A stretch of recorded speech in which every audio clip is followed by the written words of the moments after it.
একই বিষয় নিয়ে রোজ ঝগড়া করছেন, আপনার সবটুকু যুক্তি দিয়ে তাকে বোঝানোর চেষ্টাও করছেন, কিন্তু দিন শেষে কিছুই বদলাচ্ছে না। আমরা যখন কাউকে ভালোবাসি, সে বন্ধু হোক, পরিবারের কেউ হোক বা জীবনসঙ্গী, আমরা সাবকনশিয়াস মাইন্ডে চাই যে সে যেন আমার মনের মতো চলে, আমার মতো হয়, আমার কথা শুনে। আমরা তার ভুলগুলো শুধরে দিতে চাই, তাকে একটা পারফেক্ট মানুষ বানাতে চাই। আপনার উদ্দেশ্য হয়তো ভালো, কিন্তু সমস্যাটা এখানেই।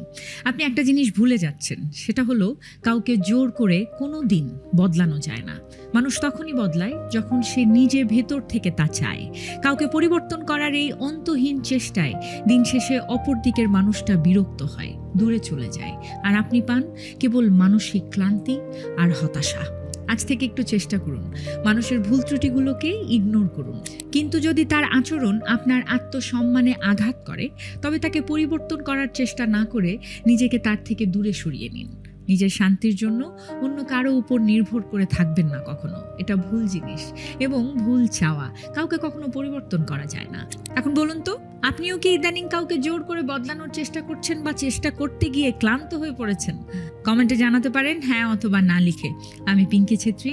মানুষের ভুল ত্রুটিগুলো ইগনোর করে নিজেকে মানিয়ে নিন আর মানসিকভাবে থাকুন হেলদি।